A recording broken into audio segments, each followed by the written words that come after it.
Hey guys, this is Dave with Gazaudio, and I have another newly released portable USB DAC amp by Roseselsa, the Rs9039, and it uses the ES9039 Q2M DAC chip, so I'm guessing that's where the name came from. And this is actually the same chip that is used in the Matrix Mini i4. Apparently, though, this is the first time this chip is being used in a dongle-style audio device. Of course, we know it's not necessarily so much the DAC chip that's being used as much as its implementation that ultimately determines the sound quality of a device. And that's exactly what we're going to be talking about today.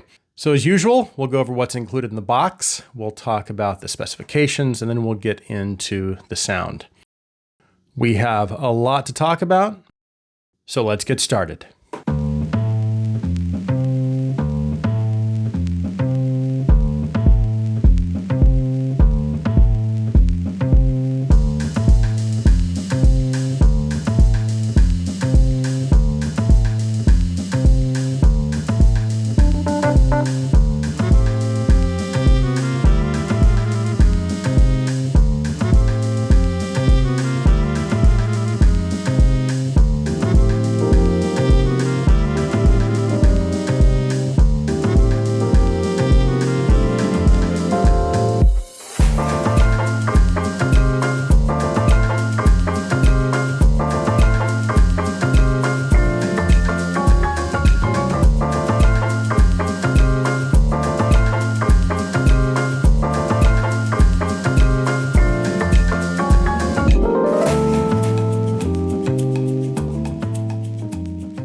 In the box is the Rs9039 and a standard short Type-C to Type-C cable. You can also order it with a Lightning to Type-C as well. But what's a little out of the ordinary is that they also include a case, so that is kind of cool. It's priced at $76, and as I had mentioned in my intro, it uses an ES9039 Q2M DAC chip, and I guess it's never been used in a dongle DAC before, and I do know that of the many dongles I reviewed or owned, I've never seen one with this chip. It can decode up to DSD-256 and 32-bit PCM, and it says it has a signal-to-noise ratio of up to 126 dBs, and I will talk about noise in the sound segment of the review. As for power output, the single-ended output is stated to give you 240 milliwatts and then 300 milliwatts out of the balanced output, and those numbers do seem a little odd, but I'm more concerned, of course, about the actual sound. The design and build quality seem to be pretty good. Again, it does give you both a 4.4 balanced and a 3.5 single-ended output, but it does not have a volume control, which I guess you don't always see this necessarily at this price point. However, the DAW Pro and the Tangent Space Hibi FC4 Colorfly M1P do have a volume control, and those are all under $100. Not a deal breaker, but it is nice to have. Now, I do want to at least acknowledge the case because I do think, if nothing else,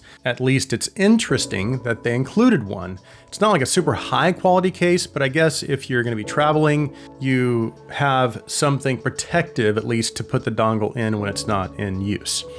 Okay, let's move on to the sound.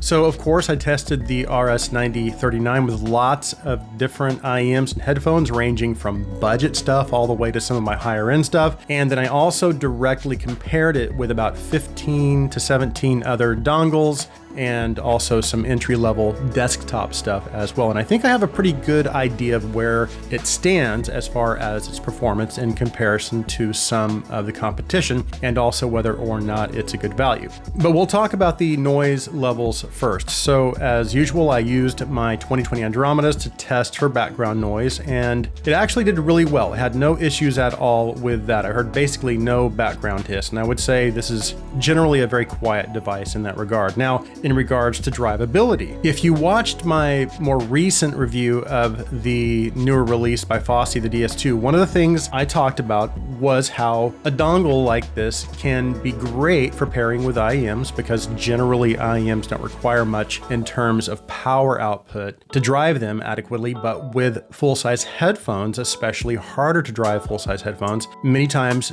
dongle-style DAC amps may not be able to provide enough power to drive them even close to their peak performance. Not that you can't drive them loudly, much of the time you can, but there might be significant loss in dynamics, transients, and detail unless you have a very easy to drive headphone. And that's been my experience with lots of budget dongle style DAC amps that have come across my review desk in the past. And that's no different with the RS9039. It works great with IEMs, but I definitely noticed it struggling with dynamics and detail levels on some of my full-size headphones, like my 350 ohm FT3s, my 300 ohm Sivga SV023s, and then on some of my higher end sets like the LCD3 2022s and my Aria Stealths. And that was using the 4.4 balanced output. Now, obviously, I don't expect the average audio enthusiast is going to purchase this to pair with higher end stuff, but that's just how I can determine a device's limitations. So again, the areas that I felt the RS9039 was struggling with full-size headphones were